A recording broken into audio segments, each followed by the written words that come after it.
May panggap ti Maria Carcarne. Andan to pa'y sinaniban na dito'y idin. Apan ti karkarayan ka no. No, ada madisgrasya, iso nalatamod ti may isang rason. Sabi nila, para daw tumibay ang tulay, kailangan daw may mag-alay ng buhay. Pero paano kung hindi pag-aalay ng buhay ang misteryo sa tulay? Maraming kumalat ng mga kwentong bayan o kung tawagin natin ay mga kwento ng mga matatanda. At ang mas pinakakilala sa lugar na ito ay ang babaeng nagngangalang Marie o mas kilala sa tungkol niya, Maria Carcarne. Aming sinadyang kapanayamin ang mga residente ng lugar na ito upang malaman kung ano nga ba ang misteryong bumabalot sa tulay at kung ano nga ba ang totoong nangyari sa babaeng si Maria.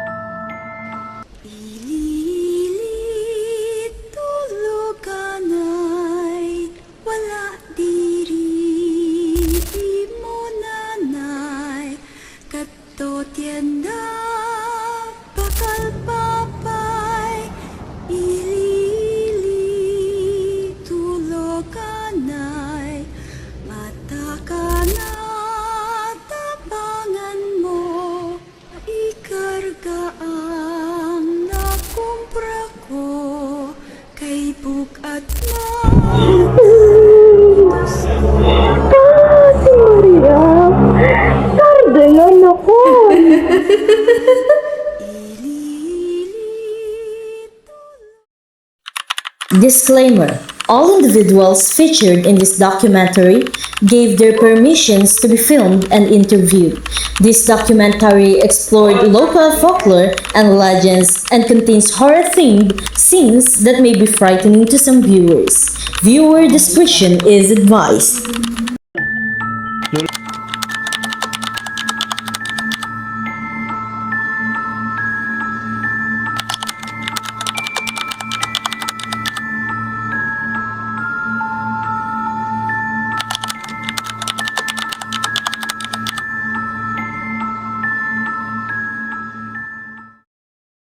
Lola, among ba ti kwati istorya ni Maria Carcarne?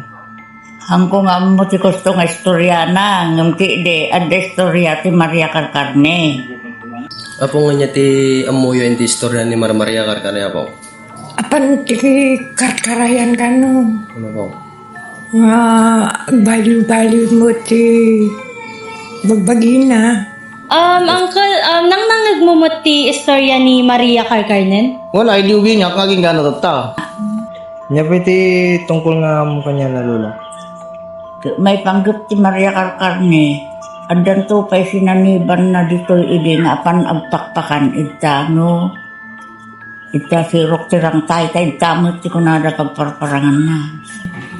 O hindi sa bali na pong amuyo nga istorya na po. Awan atak ko imong una dadi ako malakay ijay pitpitaw. Dadi ako maapo mapit ko lalaki siya ko nabita lang ako gamin. Hindi inay kamang. Anya nga'y puti nang nangagmo nga istorya tungkol kanya na? No, ada madisgrasya, iso nalatamod ti may isang rason. Lalo no ti pakadisgrasyaan na kadita arangtay. Sabay tirangtay nga ginggana jong tunay jay bagatan. Ngam Nya ti nang nangyari mo kanya na lola. No kasjay nga sabay nga mapan agpakanon, ada jay marinana ngamin nga kasla datay agmuneng-muneng kumanga kasla maawan ti Sarili. wen kasla maawan di sarili na kano kasjay nga malagit na nga apan agpakan itsa sirok tirang tay apan agpakan. Ay wala po. Anya tinapasa mo kanya na apeng kaskasisunan tirang tayo po. Ay awan ahan na nga mo ako no apam mo di jay pitpitaw idi. Lumawas na tanah. Ay, sila ko lang nga po mapagpakita sila nga po. bakit nagmumulto po siya? Ganun po. Ay data tinja ka mga saritaan nun sa hindi maamuan data Carcarne. Maria Carcarne mutan nga mangmulmulto di ta kwan, mga alyad tan sirok tarang tayon. Ta pati dadi manang Erling itidile. Maria Carcarnete, makinggapuanan, di pa nagsalsalan ng takalsada. Tapos po, wala po ba kayong narinig po na tungkol po kay... Ay, awan po ba tinang nangagyo pong noapay pong agal-alyan ni Maria Carcarnete po? Kakunada mo't idi nga kwa, may panggap di pa nagsalsala, pa nagpagpag na dadi manang Erling sa dili. Ke dumawdawat kano ti kwa iso nga adda ribolto di nga naipatakder nga iso ti imbaga dadi manang Erling nga ipatakder datap no sardengan na iso na So, sinardyangan na po ba sila? kasi na po Diyos idi na ipatakder mo di dayan nga tinulungan ti bumaranggayan ke hamatan nga nagkaskas di nga nagpagpag na nagsalsalad tang oran nga orasan. Bati dagiti ganap po nga ni Maria Carcarnete po kano ti kosti disgrasya po di ba? Kemapan nga kastan sa isumot ti masaudi nga nadama disgrasya tam inalan ni Maria Carcarnete kung nadamot. No adda madisgrasya, iso na latamod ti may isang rason. Lalo no ti pakadisgrasya na kadita arangtay. Sabay tirang tayo aging gana jong tunay jay bagata.